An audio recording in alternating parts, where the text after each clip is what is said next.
What's going on, fam? Welcome to Get the Bag podcast, episode 26. We're approaching that Yes, 30. I'm let's your host, go. Gladia Castro. Got my co host, Tim Park.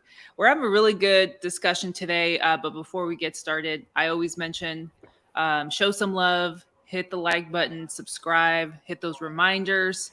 Follow us on Instagram, get underscore the bag podcast. We also have our personal handles right here. So feel free to reach out at Real Estate Gladia, at Mr. Tim REI.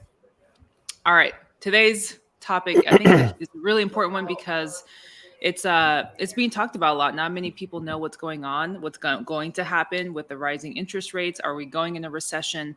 Um, hmm but how? Yeah, the main topic: how are we going to adjust to the real estate market and like kind of where it's going? We're going to kind of uncover, conversations we've had with other investors, kind of what things we're doing in our business to kind of hmm prepare, and just kind of go from there.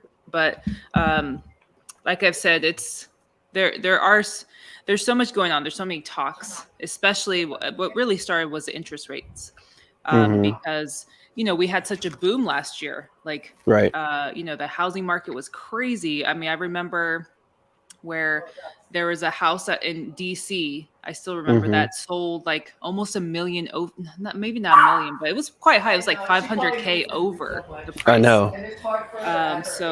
So that kind of thing gets you thinking like, okay, well, we have to lead to a crash, right? And our last really bad crash was 2008.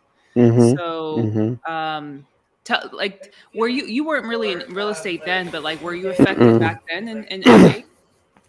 I think it's an '08. I just got here to Los Angeles, and I had a good stable job. I was working for Warner Brothers at the time, and you know, I think during that time, everybody was on edge, like, because they didn't know what was going on. A lot of people were losing their jobs. People were losing their houses. It was the everybody was in a state of kind of panic a little bit, right? Right. And that's kind of what I remember. And I wasn't in real estate at that time, so I didn't know all the effects that was happening to investors, to homeowners. But when I got into real estate, I started to learn more of what had happened during the '08, crash, and how many people actually lost kind of everything Yeah. and had to start over. I had some friends that had to claim bankruptcy and lost their house and had to start over. And, it was just a hard time. And so, I love talking about this up in this episode because I think it's going to be a little bit different than '08, but at the same Yeah. time, there's are things that you can do maybe to prepare for the shift. If it's minor or if it's big, you're still kind of prepared. So that's why I love this conversation that we're having today.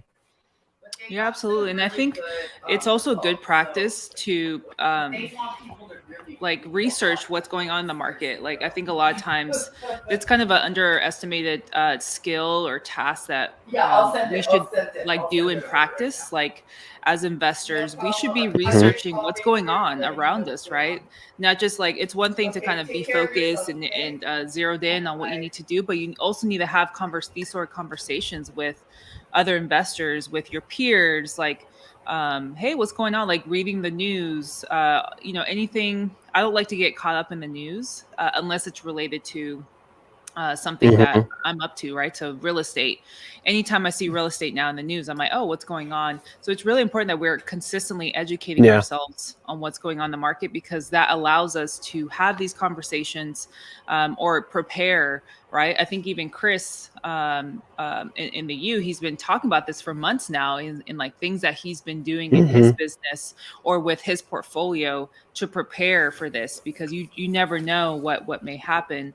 And back in '08, I think I was in my early 20s then, and my dad unfortunately was affected.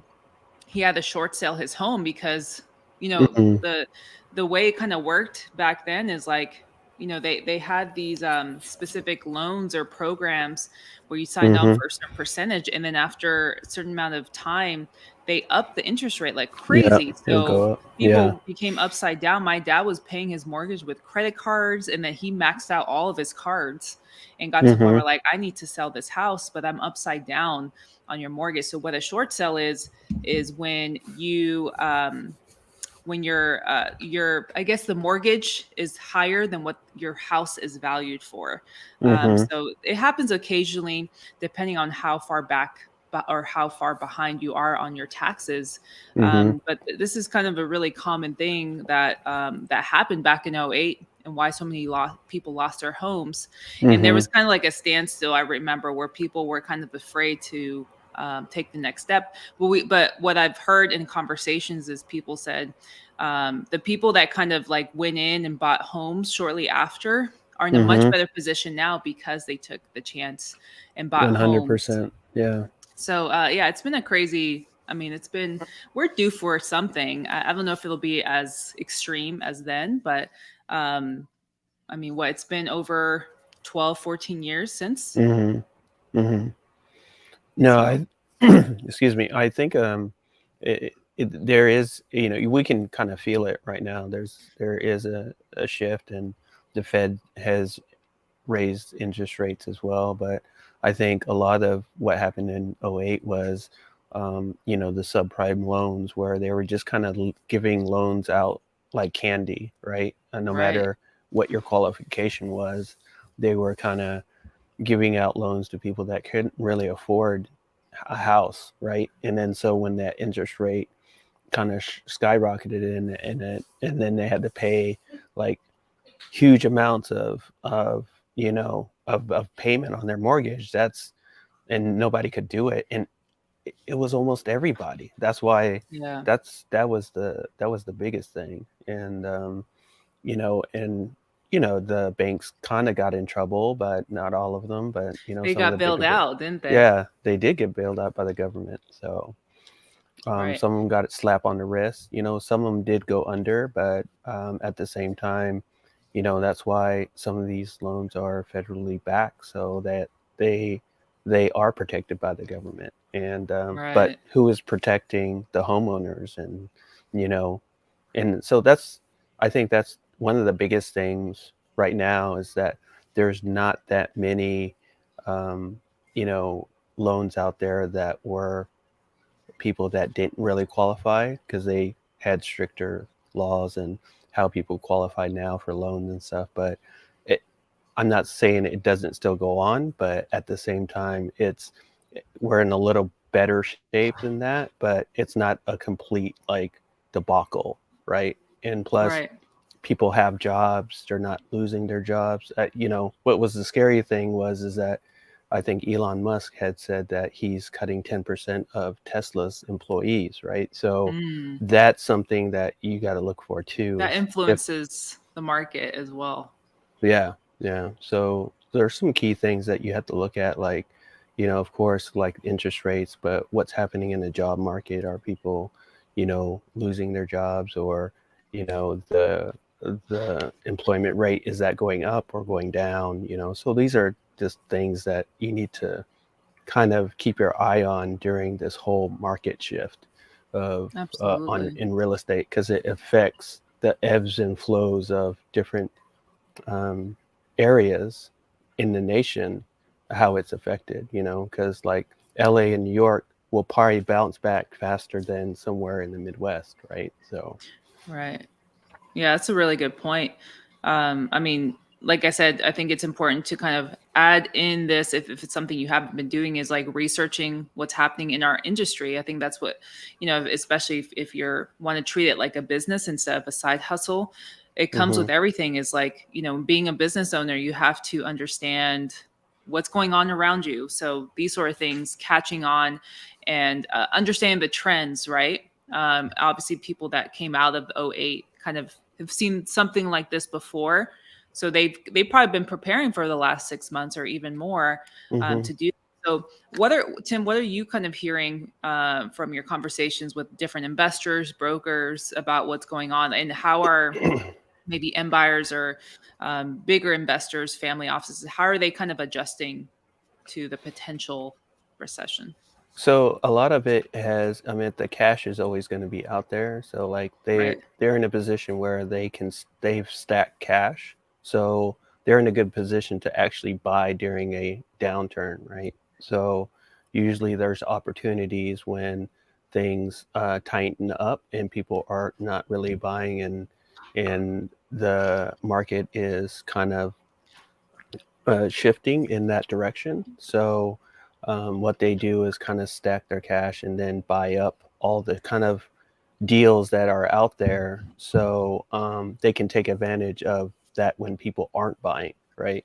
Mm. And that's the thing. And they look at opportunities that actually will get them returns on the long term. So, like 4 to 5 years from Mm-hmm. now. And we don't know how long this shift will take, but that's kind of their long-term goal. And they're Mm-hmm. looking, at more commercial deals than residential deals. A lot of the hedge funds have bought up a lot of portfolio housing, which now they're transitioning that housing into maybe short-term rental leases, or instead of long-term rental leases, because the rental rates are going high, and we don't know how long that um, rental rate will stay at that height level, just because there might be government regulations to limit the amount of rental that you can increase by. So Mm-hmm. there's a lot of things that they factors that they look at, but mostly the shift has been concentrating on more commercial type of deals, um, you know on a multifamily, maybe 100 units or more, and then in places where they think they can get a great return as well too. So just kind of shifting their focus on investment opportunities. I think Right. that's because they do have the cash to actually buy it, and they have relationships with, excuse me, institutional partners, or even banks as well, that will actually lend to them, because we're talking about hundreds of millions of dollars Right. that they invest in. So that's kind of the shift that we've been talking about, and what their focus is to try to buy more in the commercial space than residential space in this market right now. Right. Yeah, because commercial, the way where they're the deals are evaluated, it's a little bit different. It Hmm. is more like you can forecast if you do the underwriting right, you can forecast like worst case scenario, right? Like, and then based off of that, you come with a number in terms of like an offer, right? So it's like, okay, Hmm. like even if things went totally south, we'll still be in a good position. So I'm sure that helps. Even for me, the conversations I've had with the investors or the buyers I've been working with, even because I'm still obviously marketing, Hmm. but whenever, because sellers are still going to be unrealistic with their prices no matter what. Yeah. There's especially, with how the market's been the last year or Hmm. the last couple years, where, people are 10, 15 offers like in a day or even more. Yeah. Hmm. Or like, yeah, my neighbor sold their house 6 months ago or a year ago or last summer for this price, and I think my house is better. That's where educating yourself, you can then educate sellers. So my buyer, like, he's been telling me the last 3 to 6 months, like, hey, I'm telling you, the market's going to start shifting. Interest rates are going to start going up. The prices that we're Hmm. offering now may not be the same. What's Fat Joe's reference? Yesterday's prices, or Not I today's. can't Yeah. remember. Yeah, or something like Today's that. Yeah, price is not yesterday, or something yeah, like that. yeah, Yeah. something like that. And so, you have to educate the seller with that. And so that's Hmm. also another adjustment you have to make that's another objection you have to overcome, where they're like, no, I think I can get this. And that's where like you just have to be patient. You don't want to just take the bait. But where you educate them like, hey, I totally understand. Just letting just based off where the market is going, the offer that we're providing you now may not be available then, because things are changing. We have to look out for ourselves and Hmm. whatnot. Here are some articles. Actually, my buyer is like, hey, send these articles to the sellers, educate them. And it's Hmm. really just talking about how sellers, one particular article, forgot what it was. I think it was on CNBC. Just talked about like, hey, I was used to getting 10 to 15 offers. Talking to real estate agents, brokers, and then they're like, now it's like, either receive no offers or maybe like one or Mm-hmm. two, and it's not even really competitive. So you see that shift as well. And I think in another episode we talked about Burr investing and Mm-hmm. where you refinance. Maybe you wouldn't want to refinance right now from your Yeah. current loan. So that's something also to consider. But it doesn't mean you shouldn't be able to buy a home. You still can, Mm-hmm. because if you buy at a certain rate and you do the underwriting correctly, maybe in a couple year or maybe in a year, the interest rates will be a little bit better. So then, like, you can then refinance. So these are all things to add tools to your tool belt to it's all knowledge, right? And kind of Mm-hmm. like what you do with the knowledge and like asking around. So I think that's just kind of the commonality or the common things I've heard from other investors that has been really insightful for me to educate like sellers or people I'm marketing to. Yeah, I think that's important because a lot of the sellers don't see the shift because we're in it like on a daily, and they might just see things that they see on Zillow or Redfin or whatever the market is going at right now. But if you do pay attention, like I know in this particular area that I'm in, I see the condos going down. They were going down Mm, first before the residential homes were. mm, And now I'm seeing a shift of price reduction, price reduction, price reduction you're on right. retail houses, right? So Right. those are some clues that you can see that, they're not going to get that top dollar anymore on a rental property or a property that they flipped, right? So maybe Yeah, it's a good flipping point. you pause that right now, you offload some assets, stack your cash so you can invest in more later on. But Right. so those are some kind of tips and clues that you can see that some of the market is shifting aside from just the interest rates and Right. job market as well. Yeah, it's a really good point. And that's another thing that, we've been told, like, hey, check what's been sold the last week. Like every week, check what's been sold so that you kind of get an idea. And it's also the way you do comps too. Maybe you don't want to check the last Hmm. 6 months because that price that it was sold at was probably not valid Yeah. compared to now, right? So maybe you want to like shift the time frame down or squeeze it down to maybe 3 months or 2 months, because again, when you're in your market, you necessarily don't have to be an expert, but you have to understand what's going on, the trends that's going on. So you should be uh, constantly checking every day. All right, what has sold in the hottest areas? What have sold cash? What have sold finance? What kind of properties were they? And does it affect me? Especially in the wholesaling business, that kind of stuff. And also, my seller has also kind of sold off a lot of the lands and stuff that Hmm. he's bought. Where usually maybe he'll hold on to it a little bit longer, Hmm. because he usually gets the plan set and then maybe sells it or flips the land in that sense, or maybe he'll develop on it. But he's Hmm. like, yeah, I've just started offloading, so that he's loaded with cash and can kind of is prepared to pivot, because once you're kind of leveraged the right way, you can kind of pivot a little bit easier. Hmm. So I think that's another great point that you kind of want to just kind of keep in mind. And also talk about the job market too. Even in my 9 to 5, like our team has made some adjustments to prepare, because you just never know what may happen, especially in the industry that you're in. You want to like offset as much like cash and as much Hmm. costs, right, as you can. So these are all things to really consider when you're working on this, when you're reevaluating the market, that's happening. But what kind of things, Tim, are you doing in your business to prepare, or like when you're evaluating a deal? It doesn't seem like it's really affected you guys besides maybe the offer price. Yeah, I think it's mostly the price, and then also,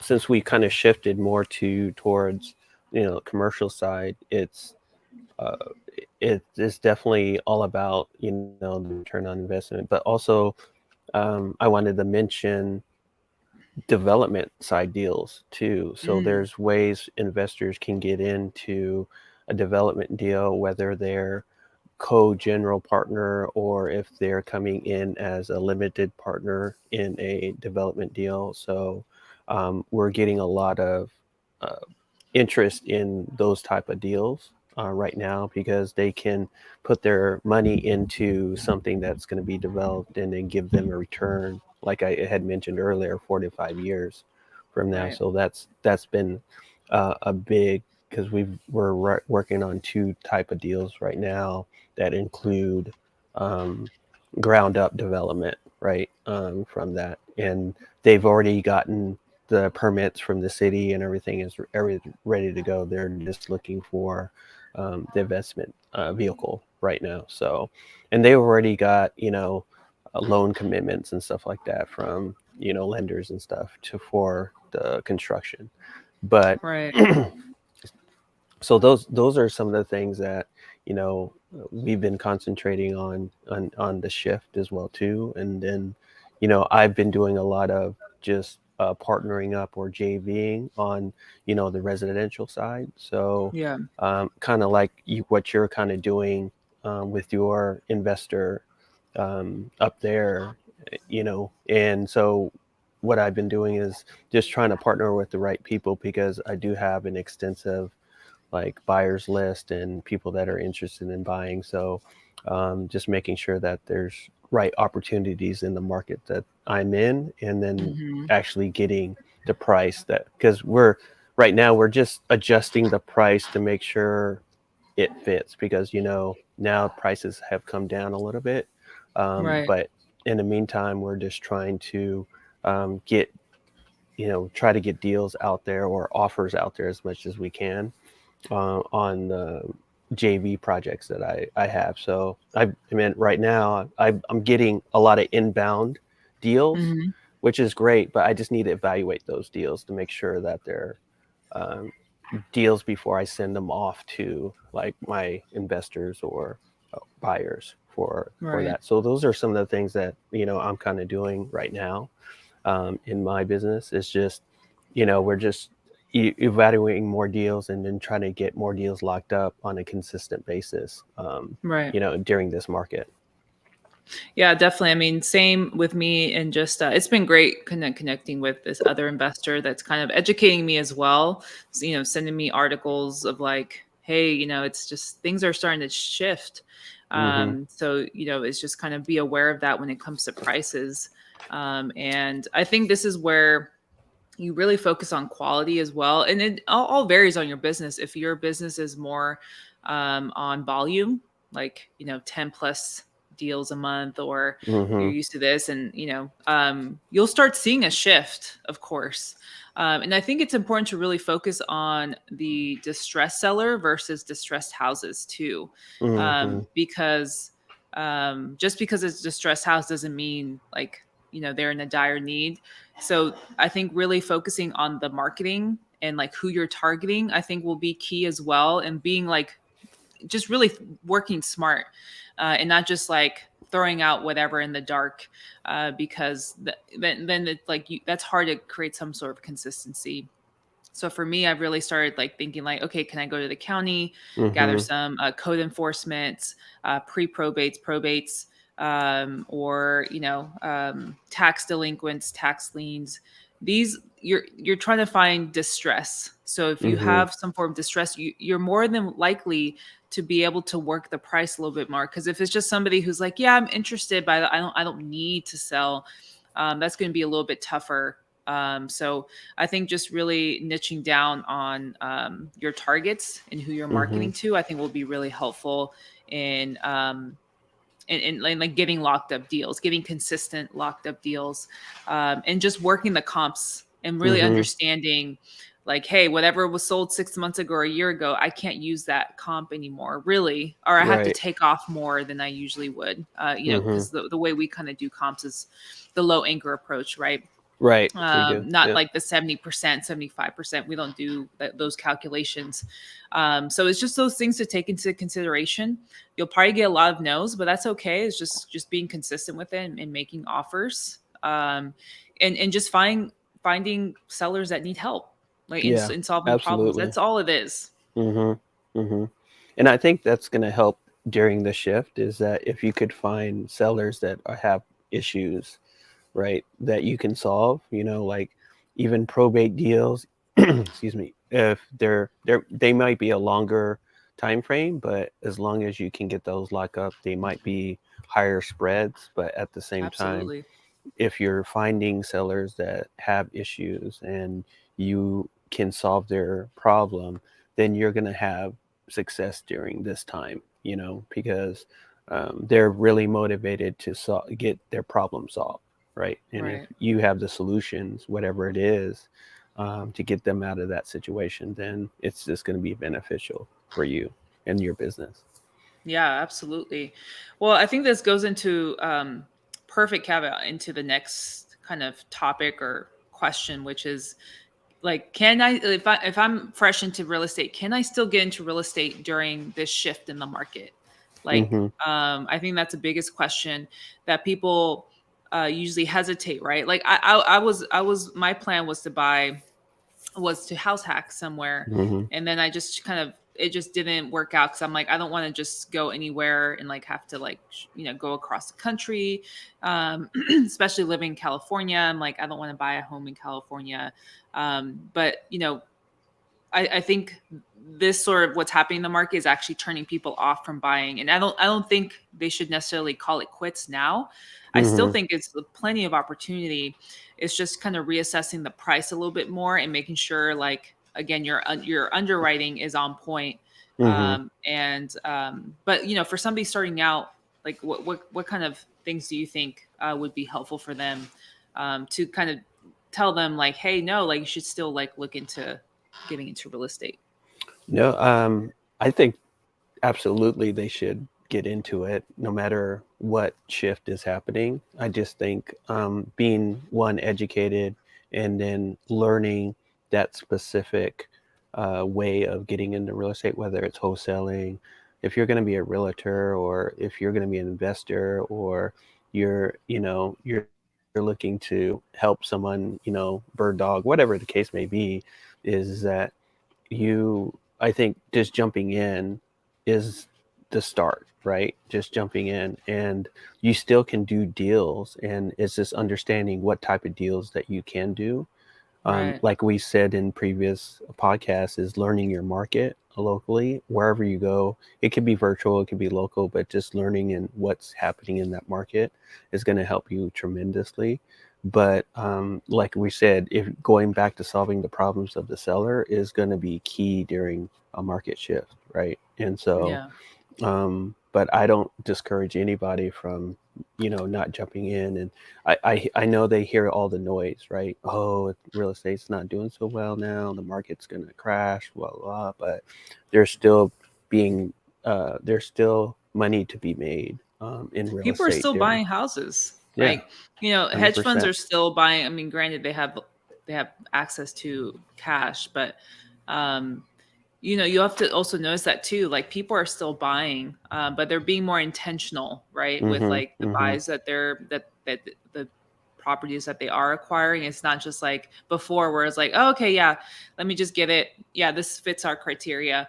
I think as long as you're intentional, and even then, if it's an investment property you're looking to purchase, just from just reading off of different material, like, why not partner up with somebody that you do trust, that you Mm-hmm. know, where it's like, hey, maybe you have access to money, and they Mm-hmm. have the experience. Like, partner up, Yeah. especially if it's a multifamily property, whatever the case may be. People are still doing that because there's Mm-hmm. people that are experts in the specific market. Maybe I want to, we've talked about KC or Kansas Mm-hmm. City, where it's like, hey, you understand the market a little bit, or you used to Mm-hmm. live there, and say, for example, I have access to cash, or I have access to an FHA loan or whatever, and we want to go down on a quad or whatever the case may be, or maybe we want to invest in a commercial property, and Mhm. I have access to it, and you have the connections out there, Mhm. that's a great way to partner up with somebody where you're Absolutely. going all in.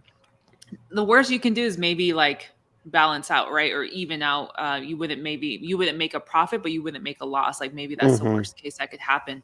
But you learn But something too, yeah, right? exactly. You're still taking action. I think people are still kind of scared, which I totally understand. But I mean, people who were scared back then, they still went ahead and purchased properties, and look at them now. People are saying, and I think somebody said this. Nobody ever says, "Oh, I wish I didn't buy more houses." Mhm. After the '08 crash, people are usually Right. saying, "Dang, I should have bought like 20 more houses." Mhm. Just knowing what I know now, it's all experience as well. It is. So It anywhere where is. you can buy experience by like teaming up with somebody, I think Mhm. that's a great way to shift into the real estate market. No matter what, even if things are kind of shifty right now, Mhm. or if things are going great, I think it's always a great opportunity to just team up with somebody. Yeah, and then, get into more of these real estate groups and, be active in that and, just learn as much as you can. And if you don't have the funds to, get into a program or something, just get into one of these free Facebook groups and then see what they're posting, see what areas they're in, and then, you know, see how you can bring value to someone that you can partner up with, like you Right. said, right? And that helps you get started, and you don't really necessarily have to, have the funds or to kind of get started. You just got to navigate how you can bring value to certain people and, be the middleman or be someone that can find deals for somebody else. And you just learn from that experience and go from there. Yeah, I think that's a great tip going into like our other point, which is like how to stay up to date with what's Hmm. going on. I mean, the good old newspaper, I'm sure is good. That's Hmm. something I want to get in the habit of too. I never really grew up reading the paper. I just hated read. I used to hate. I grew up hating reading. I just didn't like it. It Hmm. took me a Yeah, me while too. to really like really kind of get in the habit of reading. And it really wasn't until honestly the last like probably last 5 years where I've like and even recently the last 2 years where it's like I've made it a habit to read almost every day in the morning and then before I go to bed because knowledge is key. You're the best investment. Hmm. Hmm. People don't talk about investing in properties. Invest in yourself. I mean, the most Yeah. you can do is like educate yourself, not add some knowledge to your arsenal to Hmm. then like but that's where we talk about also analysis paralysis. Like, don't get too Hmm. caught up, and just doing that and not taking action because then you're not learning or you're not applying that. So I think, like you said, reach out to RIAs, Hmm. real estate, other real estate Yeah. groups. Meetup is a really great Yeah. website, where you just type in the local city you're in, and then more likely than not, you'll find a real estate group. Yeah. If you're in the like metro city, like in LA, San Francisco, I mean, you're definitely going to find something. Maybe a little more difficult if you're in a small town, but just find the next nearest like big city and you'll find something. It'll be worth driving an hour to connect with somebody because, from my understanding, you learn a lot. I mean, I've even Hmm. hopped into some Zoom meetings, attend some conferences, like just get to networking. And that's kind of goes off our other episode where we Hmm. talk about like your network Right. uh, is everything because they can always like if there's a way where you can add value to somebody that has experience, they may put you in the right spots to Hmm.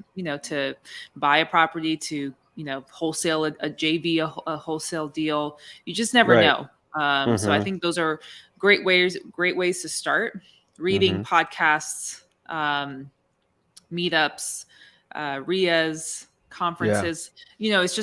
It's just taking some sort of action, and I'm telling you, like you're going to run into something at some Yeah. point. Absolutely. I think the other things is maybe set up like Google alerts for real estate in your area. So, whatever market you're in, just say real estate, Kansas City or Los Angeles or something like that. And then whatever articles or anything that pull up during that time, you can actually read and, be up to date on what's going on, and right now there's a current election going on. So there's different props and things that are going on that might affect real estate. So just be aware of those changes and, vote appropriately to what you believe in, and believe in your business, and go from there. So it's, there's not just a shift in the market, but there's a shift in maybe policy or something like that. So Right. you definitely have to keep up to date on how that's going to affect. Like, I know, aside from just investing side, there's like, the short-term rental side. I know there's a lot of policies being changed in that realm as well. So, Right. they're being affected by the changes in different states towards short-term rental. So, just, Right. it's a different part of real estate, but you still need to understand that, because when your investors might be investing, buying a property from you that they're going to turn into a short-term rental. So it's just maybe, being up to date on different ways, and how to communicate, and, network too, because if you have this knowledge and you pass that on, that's valuable to someone else. Right. So, Right. Exactly. Which is why we created this podcast as hmm well. I mean, another thing too is that talking about like understanding, like, Atlanta, for example, is like outlying short-term rentals. Like, you have to live in the state or something. I'm sure people are hmm finding shortcuts or workarounds for yeah. that, but that's like another hurdle that I'm sure isn't just going to stop at Atlanta. hmm It's going to continue on further to other states. So that's also something where it's like, you have to really understand what you're doing when you do acquire property. I mean, you can always adjust, like hmm convert the Airbnb to a long-term rental, but this hmm is where the underwriting is so important. You have to consider these costs, right? hmm From what I've hmm learned is like, don't put your eggs all in one basket. Where it's like, this is an Airbnb property, and that's it, and my costs are this much, and if I just charge this much for Airbnb, I'll hmm be good. And then, but if Airbnb is taken away, what are you going to do then? Like, hmm now you're upside down on all those expenses. So I think it's really important to weigh out your exit strategies. I think we've also hmm talked about that as well. When you acquire something, and maybe, or while you're doing the underwriting process, is like understanding, like, hmm okay, this is exit A, right. B, C, maybe D, and which is like, refinancing, or just hmm flat out selling it, short-term rental, wholesaling it, you right. name it.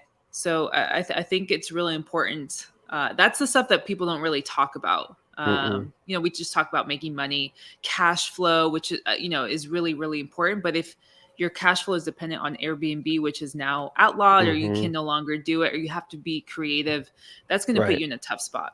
Yeah. But it's also surrounding yourself with people who, having these conversations with other peers of like, hey, what are you doing now with what's going on? hmm I think that's a huge point, yeah. to yeah, understand.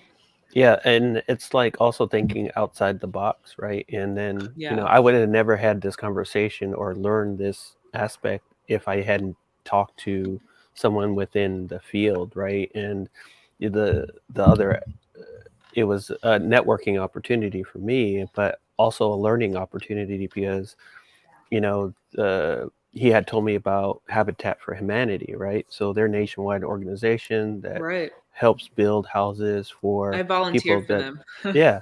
So, but Yeah. they buy these properties, right? And so they might buy portfolios of properties, but you can actually leverage maybe a relationship within that to get someone to actually purchase property from you doing that way. Or, you um, partner up with someone that is doing foster care homes for the Mm-hmm. state, right? So they get paid monthly from the state or the city, to have, Section 8. yep, yep, all this stuff. Disability So, too. I know people that also help people with like disabilities. mm-hmm, Actually, my one of my aunts, she helped manage a company where they had the different properties that they didn't own, mm-hmm, but that they rented out.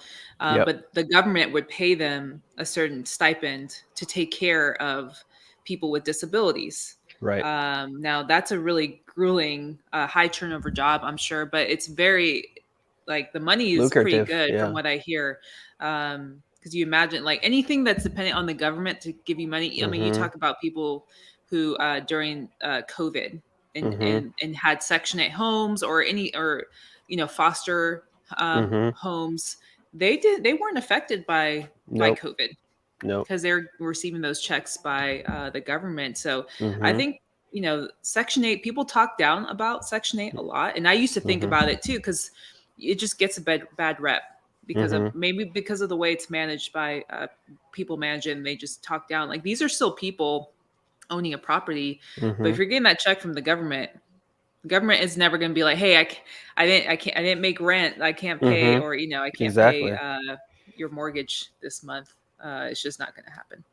And that might sustain you for, the next 3 years or 5 years, because usually those contracts are longer contracts, and then you can Right. actually have, if you're leasing that place, you have a longer contract with the owner, right? Or if you own Right. that place, you have a longer lease with that person that is doing that organization. So it's just different Right. ways to, It's just a different look. tenant in a way. Like if Mm-hmm. you think about the foster home or disability homes, you don't have to manage it yourself. You're just renting out. Like the tenant is like the company. I'm assuming, right? That like Right. goes Right. in and takes care of the kids or of the people with disabilities.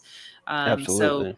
it's a really underrated exit strategy or strategy that I don't Mm-hmm. think many people talk about. I mean, there's also nursing homes as well. Yep. Exactly. Senior homes is also another one I would assume too.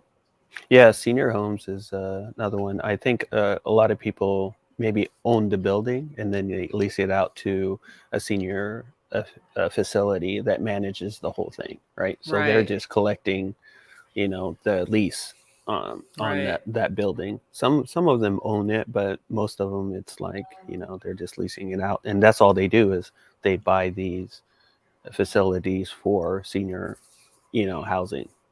right. So it's there's so many things and workarounds. And again, you wouldn't know if you didn't have this knowledge or spoke to people. So I think it's really, really cool. Like I think people that are fairly new to real estate just think like, okay, tenants or renting out. Mm-hmm. Maybe Mm-hmm. Airbnb has become more of a buzzword, so people probably know Airbnb now. But that's really it, or selling it, or Mm-hmm. flipping it. Like that's really so there is a lot deeper. Like real estate is so flexible. I You can know. do so much. I know. I mean, talking about arbitrage and like so many ways that you can make money off of it. That it has nothing to do with the market. I mean, you still want to be aware of it, but government funded um, exit strategies are huge. Hmm. And I think also with why I love real estate is because there's so many things to learn that on a different everyday type of thing, because you might get into a deal that you never did before, but you're learning how to navigate that deal and get it to the finish line. And now you may know how to do industrial, or you may know how to do office There's buildings, people or that just specialize so. in these Yeah. specific sectors. Like there's people that Correct. just do storage, right? Right. There's people that Right. just do industrial. So there's like that's how like big real estate is. Like you can't just say Mhm. I'm a real estate expert. Like that's some people that takes years, right? Like Mhm. people have been in the business 40, 50 years. They learned along the way. But that kind of shows you like, hey, you don't have to like pick a lane that you're passionate about maybe, and then like as you learn more, like things open up more. You can I think we've talked about it before, like hey, like why don't you just, if you're really interested in probates, like become an expert in probates, and Mhm. then you can like go on to the next thing and then become an expert in that.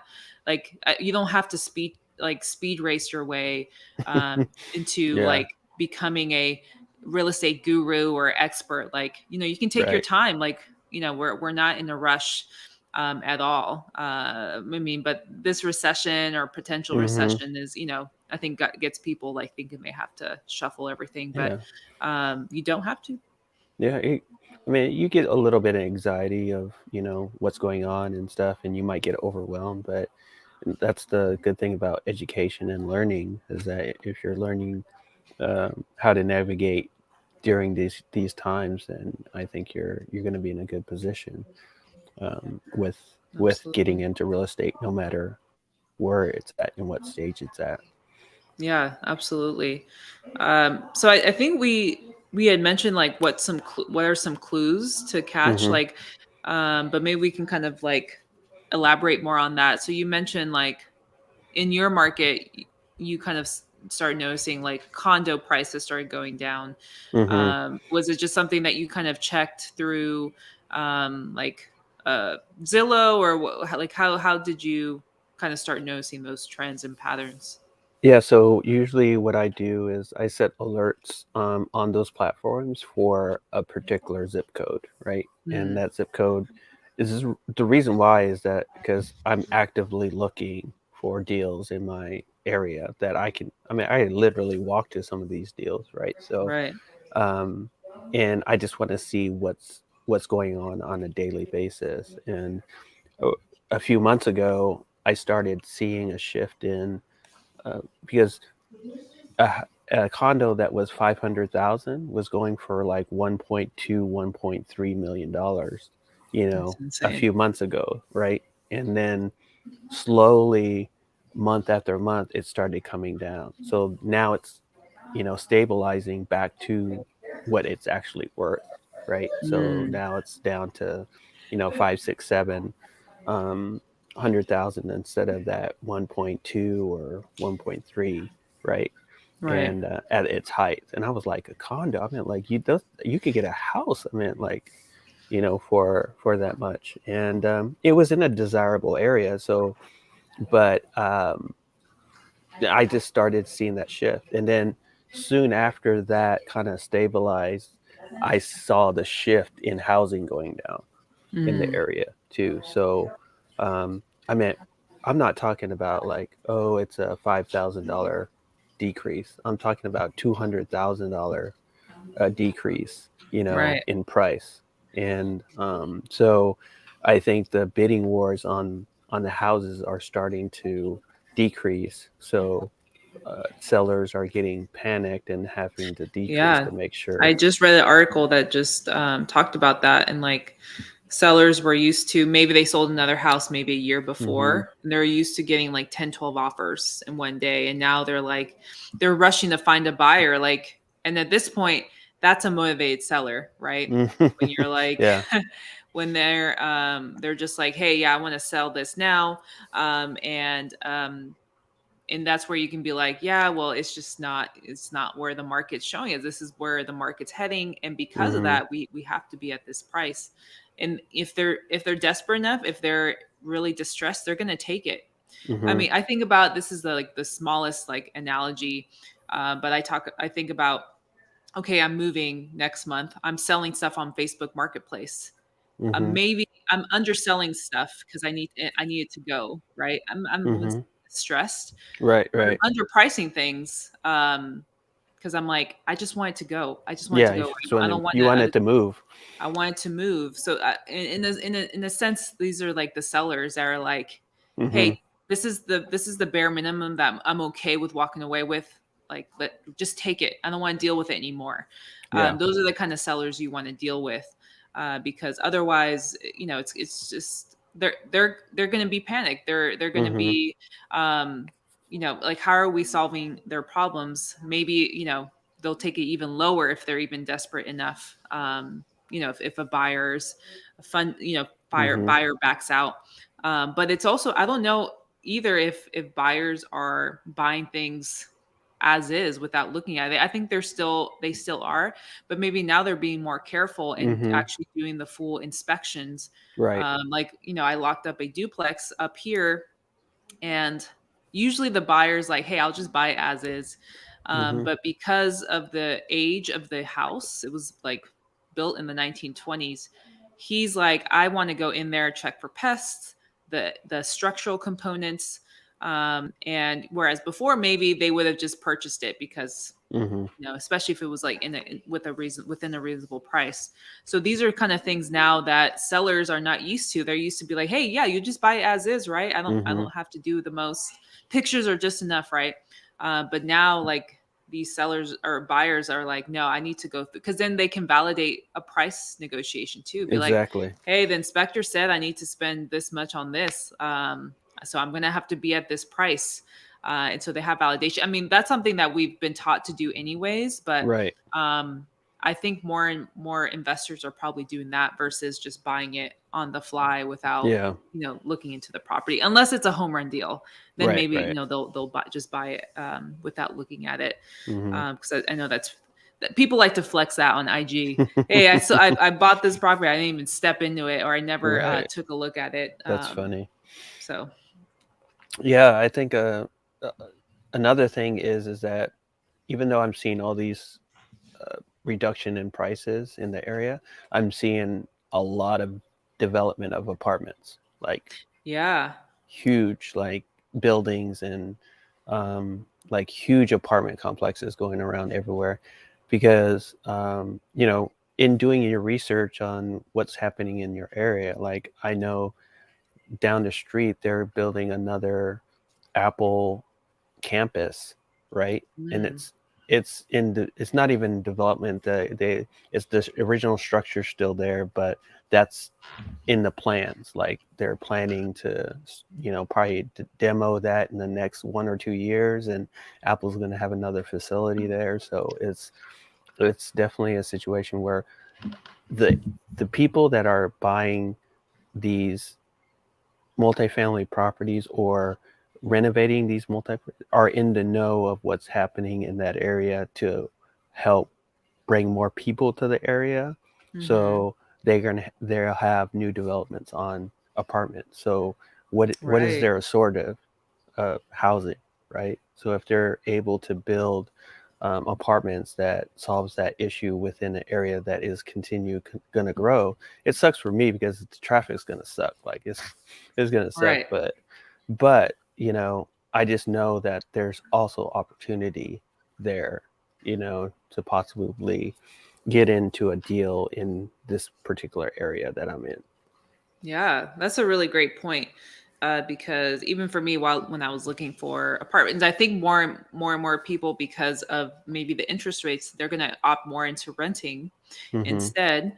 But also, rents are going up in California. I mean, we're used to it. Yeah. Like, a general like one bedroom goes like a decent one is probably like 2,800, or maybe Hmm. even less, somewhere Hmm. between 2,500 and 3,000 maybe. Um, but I noticed like there are so many new development apartment complexes that offers that I feel like they keep getting smaller and smaller. I'm like, for I 800 know, square for feet, you want to charge four exactly. grand? Like, that's I know. insane. But I you know. get like marble countertops or You get whatever all they the do. amenities, I guess. So. Right. But people are taking it. Hmm. And that's something I've noticed, like, because I was looking all throughout LA, as you know, and that was one thing that I noticed. I'm like, oh wow, even in like this area of LA where it's like you have homeless encampments like literally across the street, Hmm. people are still developing. And that's what a little bit, what gentrification looks like, Hmm. Hmm. you have these big developments to bring more people, which equals more money.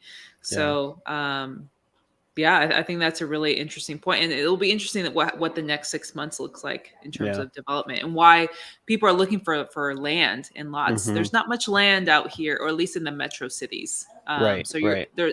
Actually, also I noticed the area where I'm moving.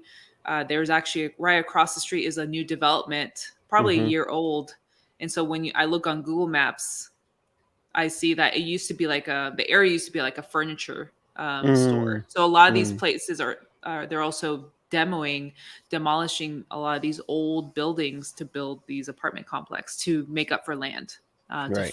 Right. have land there. So that's also going to be, I would assume, in like these areas that um, have like high traffic of people, and there's not really much land or just raw land. Hmm. Or vacant land, they're gonna just find really old buildings and buy it at a probably a pretty good price to demo it and like build up these new complexes. Yeah. And it's just, I think the key point is just to understand, what's happening in your area, or what you're seeing, and just do the research and see how you can learn from other people and see what, because I know that Chris had talked about like what he's doing, and just learning from that. And he's trying to offload some assets so he can stack up on some cash, and then be able to position to where he can maybe take advantage of maybe the downturn or something like that. So it's Right. definitely, I think a lot of investors are gearing up for that, and being in a position where they can acquire at a great deal, and you know benefit in the long term, right? So. Yeah. Yeah, really good point. I still don't think like we'll have as bad of a crash as '08, just because of the Mm-mm. way the loans have been structured. Mm-hmm. Um, if people are upside down, it's probably for, again, a distressed reason. And there's other like things you can do to short sale. You can also do sub two, which is, comes with its own like risks as Sure. well. But you have to make sure you have all your ducks in a row when it comes to that. But I mean, the opportunity is there. It's just kind of taking action, or just connecting with another investor and just kind of having them show you the ropes. Mm-hmm. But it's there. I think either way, it shouldn't stop you from starting that wholesaling business or starting Mm-mm. whatever. But it's learning to adjust. I think that's the biggest thing of being a business owner, is you can't wait on somebody Mm-hmm. to adjust. You have to take that action yourself. So it's just kind of being in the know, Mm-hmm. educating yourself, and making those pivots and those adjustments. And that's all it is, really. You're going to Mm-hmm. be constantly making pivots and adjustments to what the market's telling you, Mm-hmm. to like what your budgets are. So, I don't think that's anything to be afraid of. I can see why for like newcomers, maybe it's a Yeah. little like intimidating, but um, either way, I'm really excited to kind of see what's in store for the next 6 months. It's already June, so I know. last I six know. I months can't of the believe year. it. I know. But It's exciting. I mean, I know that it's worrisome to a lot of people, but um, I don't know. I mean, I know like the people that I'm, I have partnered up with. It's like deal flow is like getting ridiculous type of situation. So it's like yeah. their excitement level is pretty high in regards to the possibilities of Hmm. closing out the year. So I'm very optimistic, but at the same time, I want to help prepare, I guess, people and have them understand that, even though it's you have a smaller size business, there's certain adjustments that you can make to help you continue and be successful. Love it.